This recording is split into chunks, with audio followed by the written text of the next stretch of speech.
Alors là, chapeau, Les Let's go. Un podcast audio et vidéo de et avec Philippe Chapeau. Alors le chapeau.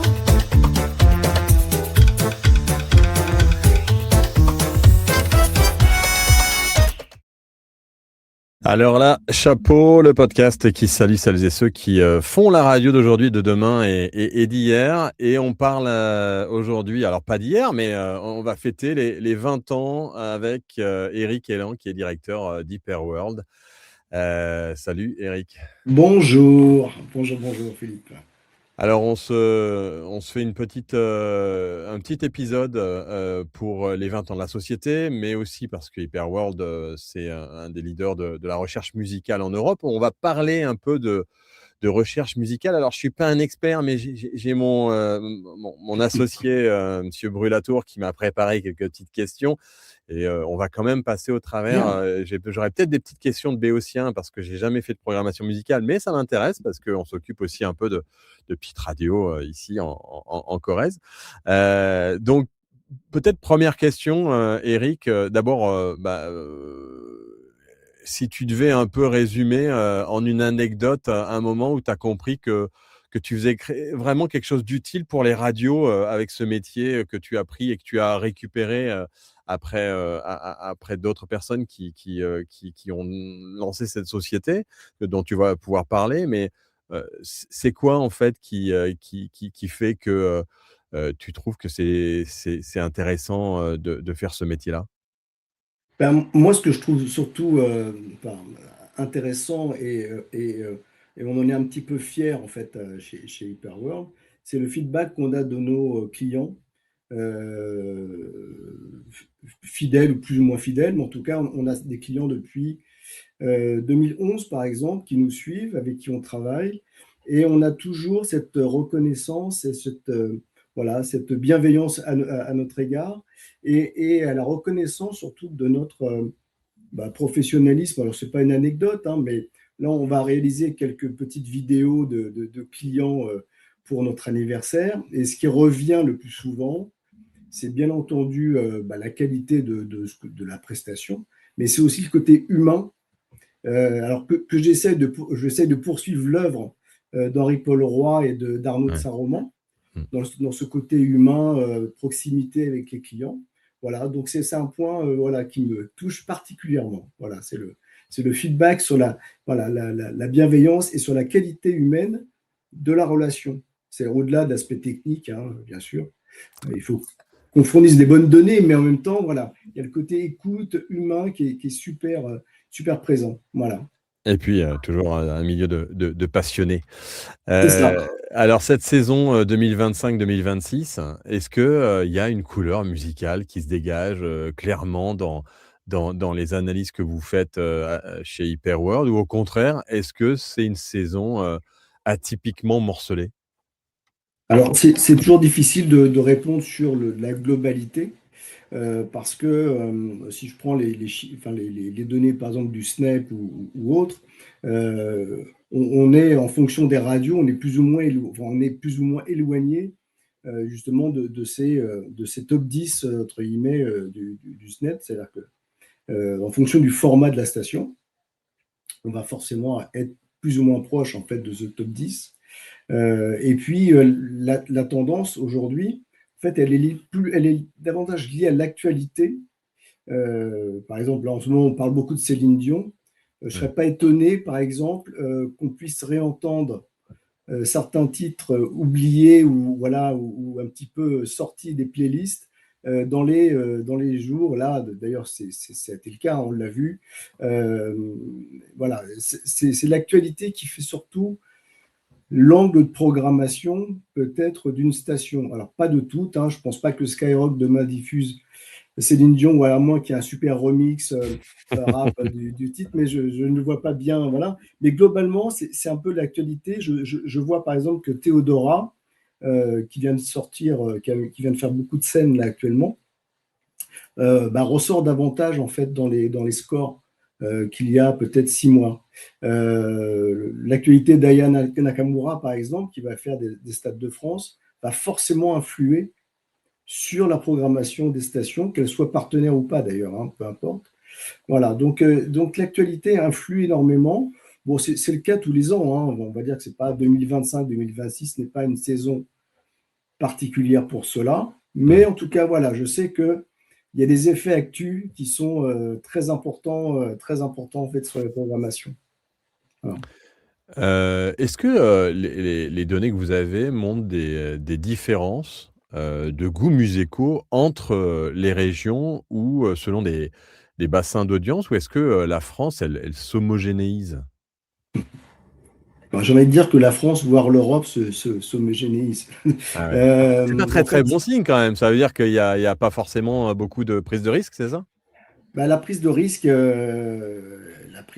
elle existe, hein. Lorsqu'un programmateur croit en artiste, va le pousser, va être partenaire de ses concerts, etc., etc. Il y a quand même une prise de risque qui existe, alors peut-être moins importante qu'il y a 10 ou 20 ans, mais en tout cas, bon, ces prises de risque existent. Non, en fait, on a regardé, on regarde assez souvent la dispersion géographique de nos résultats sur les réseaux nationaux, par exemple. On n'observe absolument aucune différence entre le nord, le sud, l'est et l'ouest. Là où on voit des différences, c'est sur la notion d'agglomération. Ah, C'est-à-dire que si on est plus ou moins urbain, on va se rapprocher d'une autre région. Voilà, il y a plus de différence entre le rural, le urbain et la grosse agglomération qu'entre les régions. Clairement, c'est des choses que mon prédécesseur avait pas mal étudiées, notamment lorsqu'il participait au radiotour. mmh. Il sortait des données qui étaient plus sur la région, etc. Globalement, on n'observait pas forcément, le Nord n'était pas plus techno, entre guillemets, que le Sud-Ouest. Voilà, il y avait une légère tendance, mais vraiment très infime. Non, c'est vraiment l'habitat, la structure d'habitat qui fait des différences. D'accord. C'est intéressant Donc d'ailleurs. donc une radio, en Bretagne et une radio à Marseille, elles sont pas obligées de programmer différemment, réellement? Non, non, mais une radio hit, qu'elle soit à Marseille ou qu'elle soit dans l'ouest de la France, va programmer sensiblement la même chose, Mmh. sensiblement. Après, bon, notamment dans le sud, il y avait quand même une petite particularité des artistes locaux qui étaient poussés même sur des hit radio. J'en avais discuté avec certains patrons de radio dans le sud. Voilà, il peut y avoir, parce qu'il y a quand même un ancrage local qui peut être fort pour un artiste. Il peut être un peu davantage poussé dans sa zone que hors zone. Ça, c'est clair. Mais bon, il y a très peu de différence. On le voit avec les radios régionales pour lesquelles on travaille. Finalement, c'est plus le format qui va décider que le fait d'être au nord, au sud, ou à l'est ou à l'ouest, franchement. Le back catalogue, alors Ah, honnêtement, je vais te dire, je sais même pas ce que c'est. C'est Fred qui m'a écrit ça, donc on va en parler tout à l'heure. On l'entend, souvent présenté comme un pilier sécuritaire, dans les études que vous faites. Est-ce que vraiment c'est un levier de performance ou alors un réflexe défensif de programmateur? en fait, le back catalogue, en fait, ce qu'on appelle dans le genre, ce sont des titres qui sont sortis des playlists, on va dire, de nouveautés, qu'on met un petit peu dans le placard et qu'on ressort parce que il y avait une affection du public pour cet artiste-là ou ce titre-là. Ça peut être l'un ou l'autre, ou les deux. Nous, en fait, on étudie les back catalogues dans des auditoriums online maintenant, hein, parce que l'éditorium physique depuis 2020 n'existe plus, en tout cas Ah, plus du tout? Il y en a plus plus du du tout? tout pour la recherche musicale, en tout cas. Ouais, d'accord. Ça peut être le cas pour d'autres Mmh. secteurs, mais en tout cas pour la recherche, non. Et donc, on a le back catalogue permet d'asseoir en fait le format vraiment de la station et de sortir justement du côté passion très furtif pour un titre. On est sur quelque chose de beaucoup plus effectivement solide lorsqu'on a du gold. Mais le gold peut être aussi, c'est assez amusant, c'est-à-dire que en fonction de l'individu, la notion de gold peut être différente. C'est-à-dire que si demain, quelqu'un de 20 ans Hmm. entend un titre, je dis n'importe quoi, de Pink Floyd, des années 80 ou 70, pour lui, ça va être une nouveauté. Alors que quelqu'un qui a 50 ou 60 ans, pour lui, c'est un gold. Donc la notion de gold ou de nouveauté est très disparate en Ouais. fonction de l'individu. Mais alors le back catalogue alors, permet deux choses, effectivement d'asseoir un peu le format de la station, euh, de remplir aussi, il ne faut pas se le cacher, les notions de quota, Ouais. puisque voilà, chaque station a dans sa convention certaines obligations, et notamment des quotas sur le francophone, par exemple, etc., etc. Donc ça permet aussi voilà, d'alimenter et de répondre en fait à ces conventions. Voilà. On en fait beaucoup. Alors quand je dis beaucoup, c'est-à-dire qu'on en fait souvent pour les stations, en général, on fait une étude back catalogue, un auditorium en juin-juillet, Mhm. et on prépare la rentrée de fin août. Et on en refait un, en général, en décembre ou en tout début janvier, pour la grille, en fait, du premier semestre. Voilà. Donc là, on va étudier entre 200 et 700 extraits musicaux, à peu près. C'est une moyenne, hein, voilà, parfois c'est plus. En Suisse, on travaille avec une société qui fait des auditeurs avec énormément de titres. Voilà. Mais ouais, c'est ça, entre 200, 300 et 700 titres. Voilà. Ouais, d'accord. Et voilà. Et sur ces 700 titres, bah, certains sont complètement, comme on dit, brûlés. C'est-à-dire franchement, il ne faut plus les jouer parce qu'il y a une désaffection de l'audience, hein, des auditeurs. Puis il y en a d'autres qui conservent des niveaux de passion qui sont très importants. Donc ceux-là, ils vont rester dans la programmation. Est-ce qu'il y a une durée de vie optimale d'un classique en rotation aujourd'hui? C'est quoi la durée optimale? Ça, j'en sais strictement rien. Il y a pas de moyenne en fait, il y a pas de règle, il y a pas un truc qui ressort, une grande fourchette en disant: «Bah, en moyenne, un classique ça Non. dure un» Bah, non? non, il y a pas de. En fait, il y a ce que nous on observe. Après, le programmateur, encore une fois, le programmateur, il fait ce qu'il a envie de faire avec nos données. C'est-à-dire Ouais. que nous, on est un outil. C'est pas nous qui tenons en fait. On ne tient pas le bouton programmation. Voilà, dans la main. C'est-à-dire que il doit avoir sa part d'artistique, voilà, son point de vue, son idée par rapport à l'artiste, par rapport au titre, par rapport à. Il peut se dire aussi, voilà, ça fait 3 semaines qu'il ne fonctionne pas, mais je continue à le jouer parce que je suis persuadé que ça va marcher à un moment ou à un autre. Voilà. Donc, il n'y a pas de, il y a pas de, il y a pas de règle. Je me souviens, il y a 2 ans maintenant, Skyrock jouait un titre de Rema, un Calm Down, qu'il a joué pendant 1 an et demi. Mmh. Et après, entre guillemets, au bout de 3-4 mois, tout le monde le jouait, hein. Voilà, c'est devenu un grand classique. Et maintenant, l'artiste, la Rema, fait des featurines avec tout le monde. C'est un Nigérian. Voilà, personne ne l'avait vu venir. Alors, sauf Laurent Mouno, qui avait senti le truc, qui l'a joué. Et franchement, nous, au début, on était un peu étonnés par ce son. Et puis, ça a cartonné pendant 1 an et demi. Donc, Mmh. et aujourd'hui, c'est un gold. Aujourd'hui, Ouais. il est rejoué aujourd'hui, voilà, par beaucoup d'autres radios de format, on va dire un petit peu R&B, rap, etc., etc. Voilà. Donc c'était amusant, voilà. Donc la vie de ce titre continue. Ouais. Voilà. Donc, Alors justement, tu parles de Laurent Bounot, de Skyrock. Un titre, entre en playlist, un titre en sort. C'est quoi les 2-3 indicateurs? Alors pas ceux de Laurent Bounot, mais qu'on regarde en premier. Est-ce qu'il y en a un qui prime, sur les autres? ouais, il y en a un qui prime, c'est entre guillemets, l'amour ou le désamour pour le titre. Ouais. C'est-à-dire nous, ce qu'on appelle le burn.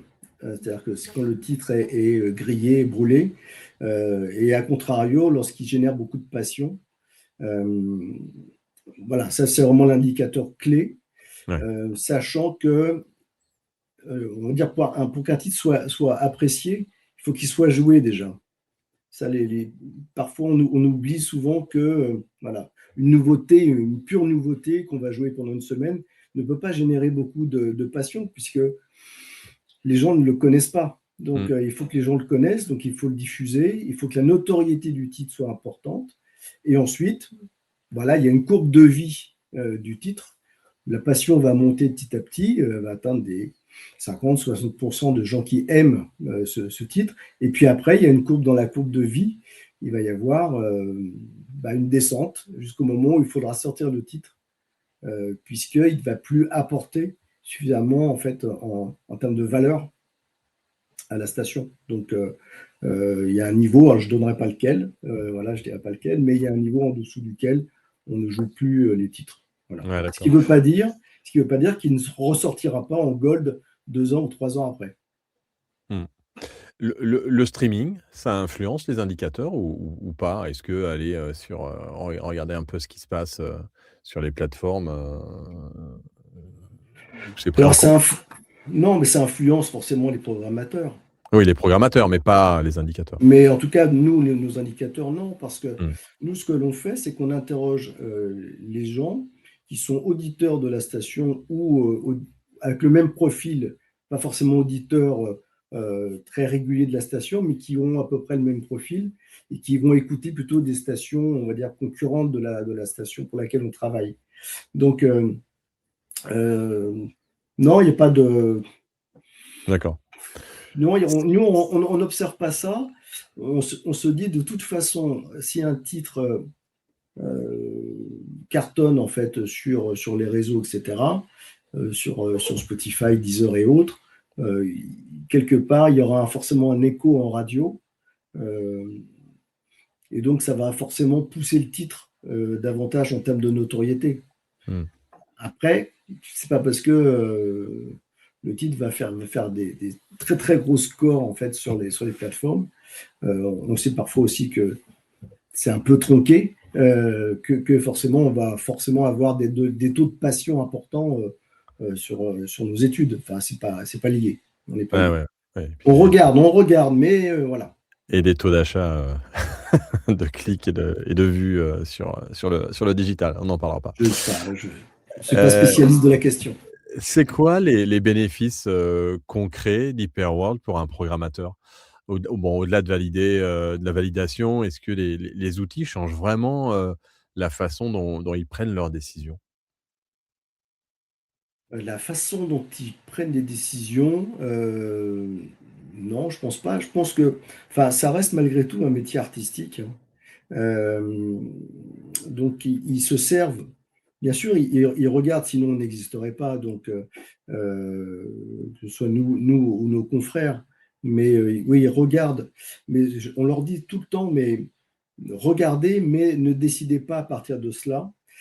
Certaines radios, d'ailleurs, qui étaient en Belgique, pour ne pas, voilà, justement, les programmateurs s'appuyaient de trop sur les résultats qu'on pouvait leur fournir. Et donc, on perdait un peu de feeling, le feeling du programmateur en fonction de la tranche horaire, etc. Parfois, il y a plusieurs programmateurs aussi hein, dans une radio. Je parle des grandes radios, hein, il y a plusieurs programmateurs en fonction des tranches horaires. Euh, et donc, ça tuait un petit peu justement cette capacité qu'avait le programmateur de prendre des risques, de jouer davantage un titre plutôt qu'un autre. Un artiste qui est en actu, il va avoir plusieurs titres, donc il faut parfois qu'il en choisisse un ou deux qui va davantage pousser. Donc, il va forcément regarder ce que nous, on lui donne comme résultat. Mais encore une fois, c'est pas ça qui va décider de la programmation. Mmh. Et heureusement, enfin je dis heureusement, parce que sinon tout le monde diffuserait la même chose et voilà, on s'ennuierait à mourir à écouter la radio. Donc c'est Oui, pas oui. Bah, heureusement. C'est Heureusement. des indicateurs, ouais. Oui. En avril, est-ce que, c'est quoi les titres ou tendances qui performent vraiment, dans les analyses et est-ce que, ça correspond un peu à ce que, les radios programment, réellement? Alors, si on parle de tube de l'été, je le connais pas. Est-ce qu'il y en a encore? Oui, Euh, ouais, c'est ouais. Puis c'est dur il y en avec a eu, il y en a eu il y a quelques années, mais il y en a de moins en moins. En fait, les, ça tourne très très vite, en fait. Voilà. Euh, non, après, on voit quand même que la musique, en fait, on va dire R&B, rap, enfin rap francophone entre guillemets, surperforme là depuis des mois et des mois et ça va continuer. On le voit dans tous les tops hebdo, mensuels, etc. Donc, si on devait faire un top 30 aujourd'hui, si on prenait que les titres les plus streamés, on aurait 90% de rap. ouais et Voilà, à peu il y près. a des titres qui sont sous-programmés en ce moment? Je sais pas, je peux pas répondre à cette question. D'accord. Je Bon, sais c'est une pas, question. sous-programmer. C'est encore une fois, entre FG et Skyrock ou Fun Ouais, ouais, Radio, c'est difficile ouais. de dire, bah oui, tu surprogrammes ou tu subprogrammes. Alors, ce qui est certain, c'est qu'il y a certaines radios qui surprogramment certains titres parce que derrière, il y a un partenariat. Ça, dans la pige, Ouais. on le voit, voilà. Donc ça, c'est lié à cela. Mais sinon, non, non, j'ai pas. Franchement, d'une radio à une autre, entre vibrations FG ou It West, je peux pas dire. Voilà. Alors tu dis il y a plus de titres d'été, ça veut dire qu'on peut plus, parce que, c'est vrai que, on s'a ouais, moi même moi, voilà, quand j'écoutais la radio, il y avait toujours tout le monde disait: «C'est le titre de l'été». Alors c'est en général, est-ce qu'il y avait un accord entre toutes les radios? Peut-être pas, mais il y avait quand même un titre qui ressortait. Aujourd'hui, on peut plus décrire un titre, d'été, ou le Non, définir. non, En fait, non. ça arrive naturellement? C'est quoi? Comment ça Oui, marche, oui, ça arrive complètement naturellement. Ouais, Là, peut-être qu'il y a un titre qui va sortir, je sais pas, de Théodora, par exemple, qui va être le tube de l'été, mais j'en sais ouais. strictement rien. Mmh. J'en sais strictement rien. Il suffit que demain, Aya sorte aussi un super titre avec un featuring super classe, machin. Voilà, ça fera le tube de l'été. Aujourd'hui, Ouais. j'en sais strictement rien. Et puis, c'est vrai que ça va très, très vite. Oui et puis les C'est-à-dire que là, tendances on est maintenant au avec mois TikTok, d'avril, avec tout, ouais. ça va super vite. Et il y a des titres de K-pop, par exemple, qui peuvent arriver, parce que là, il va y avoir une furie autour de la K-pop là, dans les jours qui viennent. Et donc, il peut y avoir un titre qui arrive de Corée, mais on ne l'aura pas vu. On ne l'aura pas vu aujourd'hui. Donc, ça se trouve, Ouais, il va cartonner dans 3 semaines et tout le monde le jouera, quel que soit le format, à la limite, quel que soit le format. De France Inter jusqu'à Skyrock, c'est-à-dire que ça peut être ça. On n'en sait rien. C'est ça qui est beau en même temps. C'est ça qui est intéressant. Et c'est vrai que lorsqu'on parlait des tubes de l'été, ils étaient fortement soutenus aussi par des campagnes de télé à l'époque, mmh. des campagnes très massives, avec des clips ou alors avec des musiques de pub, etc. Enfin, c'était quand même. Voilà, il y avait un média qui était très puissant à l'époque, qui était la télévision hertzienne, qui poussait en fait des titres. C'est plus compliqué là. C'est un peu plus compliqué aujourd'hui. Faudrait que YouTube pousse le tube de l'été et à ce moment-là, peut-être qu'on aurait un tube de l'été. Oui, enfin bon, TF1 encore, bon, ou France 2 rassemble encore beaucoup, hein. Enfin, faut pas. Oui, oui, alors ça dépend de quelle population on parle. Oui, oui, oui, bien sûr, bien sûr. Voilà. Alors 20 ans, déjà et puis, dans 20 ans, Hyperworld en 2046, l'IA fait les playlists toute seule ou, le programmateur Ah non, humain reste j'aimerais pas. irremplaçable? J'espère pas. Non? J'espère pas. Non, non, mais en fait, bon, forcément, on regarde, hein, on regarde ce qui se passe avec l'IA, ce qui est possible, pas possible, jusqu'où on peut aller avec l'IA. Euh, Déjà, en fait, nous, on réalise quand même par an à peu près 600 études de call Mmh. en France, en Espagne, en Suisse, alors, auparavant en Belgique, voilà, et puis dans d'autres pays de l'Est, hein, de l'Europe de l'Est. Euh, donc, on a une masse en fait d'informations conséquente, on va dire. Donc, on a une database qui est énorme. Donc, on a regardé en fait ce qu'on pourrait effectivement en faire. Est-ce qu'on peut prédire le succès d'un titre ou pas en fonction d'une cible, en fonction d'une radio? Pour l'instant, très compliqué. C'est très compliqué. Et donc, peut-être que dans 20 ans ou dans 10 ans, on pourra le faire. J'espère pas parce que, encore une fois, pour moi, la radio, moi, j'en ai fait pendant 3 ans de la radio et j'étais responsable de ma programmation musicale Mmh. qui devait dénoter par rapport à la programmation musicale de la radio dans laquelle j'étais. C'est une émission qui s'appelait Dernier Cri, voilà, avec mon compère. Et, on jouait vraiment au feeling. Et ça, j'aimerais bien que, malgré toute la techno, etc., on conserve ça, le plaisir d'aller mettre un titre là à l'antenne et se dire, tiens, ça remonte, j'ai des gens qui réagissent, parce que maintenant, c'est beaucoup plus simple que lorsque je faisais de la radio. Sur les réseaux sociaux, on peut voir tout de suite en fait s'il y a un retour ou pas.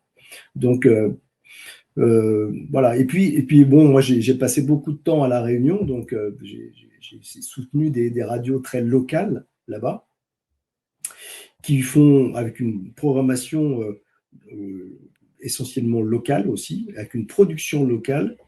Et ça, je n'aimerais pas que l'IA, demain, vienne tuer aussi cette spécificité qu'on a dans nos territoires. Mmh. Donc, bon, je travaille aux Antilles avec le groupe RCI, notamment. Voilà, et j'aime bien regarder leur playlist parce qu'il y a aussi là quelque chose de particulier.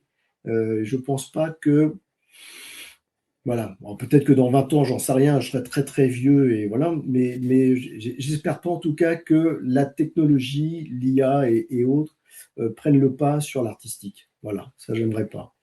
Qu'il y en ait, C'est ce que oui, disait oui, oui, non, mais on pourra pas l'empêcher, mais l'humain est quand même, non, mais il reste dans un truc. l'analyse, je pense qu'on pourrait aller très vite dans les analyses, remonter. Justement, tout à l'heure, on parlait de back catalogue. Il serait intéressant, voilà, avec de l'IA, de travailler sur les 10 back catalogues que j'ai pu faire pour la radio A et en faire une espèce de synthèse là en 10 secondes. Ça m'intéresserait. Mais c'est pas ça qui va définir la programmation musicale de la station. Non, ça Mais donne d'autres indicateurs. tiens, oui, bah oui, finalement, ce titre-là, depuis 10 ans, cartonne toujours autant. Voilà, ça m'intéresserait de le savoir. Plutôt Mmh. que de passer une demi-heure, aller chercher des données, faire la moyenne, machin, voilà. Bon, c'est tout. Voilà.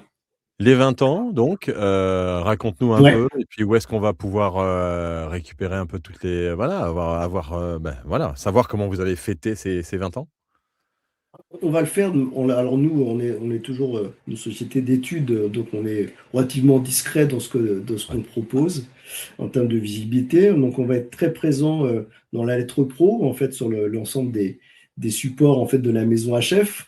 Euh, Merci encore de nous accueillir aussi grandement, de laisser de place. Et puis on a réalisé pas mal de petites interviews de nos clients, justement, ce qu'on disait tout à l'heure.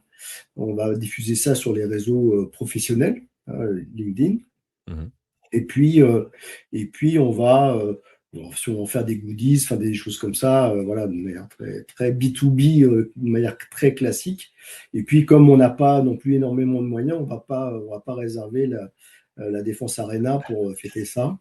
On fera sûrement un petit cocktail, quelque chose comme ça, histoire de fêter avec les beaux jours, de fêter cela, mais avec nos clients historiques ou pas d'ailleurs, parce qu'on gagne des clients en France ou ailleurs d'ailleurs, de manière régulière. On en perd aussi. Donc, mais on n'en perd pas parce qu'on on a une donnée qui est, on va dire, peu intéressante, de mauvaise qualité. Le média radio quand même subit une pression financière qui est importante. Mmh. Et parfois, les études, comme l'informatique ou comme d'autres budgets, en fait, ont tendance à se resserrer. Et comme on a voilà, des études récurrentes, c'est toutes les semaines, par exemple, sur des calls, il est difficile pour les radios de maintenir en fait cette périodicité. Là, ça a un coût. Et donc, on perd quelques radios qui reviennent quelquefois. Une fois que ça va un petit peu mieux, on les retrouve avec grand plaisir. Et puis, non, on est content d'être très présent en Espagne.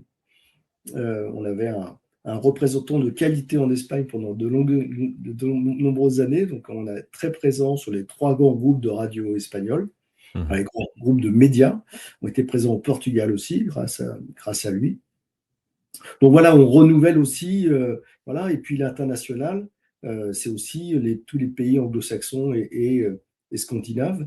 Donc là, on les approche aujourd'hui. Il y a certains très très gros groupes qui existent en UK notamment et un peu partout en Europe. Voilà, donc on essaie de travailler avec eux pour les 20 prochaines années. Ouais, ben voilà, donc c'est ce qu'on peut te souhaiter, c'est de faire en Voilà, sorte de travailler avec beaucoup de pays parce que c'est vrai que ça enrichit aussi votre savoir-faire. Éric Hélan, directeur d'Hyperworld, le site hyperworld.fr si vous voulez avoir c'est ça. plus d'infos et découvrir toutes ces petites vidéos et ces petits portraits qu'on rediffusera bien sûr sur la lettre, mais sur LinkedIn, bien entendu, vous pouvez aussi contacter Éric C'est ça. si vous cherchez à faire de la recherche musicale, que vous soyez en France, en Belgique, au Québec ou même Oui, oui, au Québec, oui. ouais, ou même au Maroc, un peu partout dans le monde, Ouais, puisque vous êtes capable de développer votre savoir-faire un peu partout. tout à Merci, fait. merci beaucoup, Merci Éric. beaucoup. On, Merci. on va suivre cet anniversaire et puis on vous dit bon courage pour les 20 prochaines années. Merci beaucoup. Au revoir. À bientôt. Au revoir. Au revoir. Alors là, Chapeau, Letto. un podcast audio et vidéo de et avec Philippe Chapeau.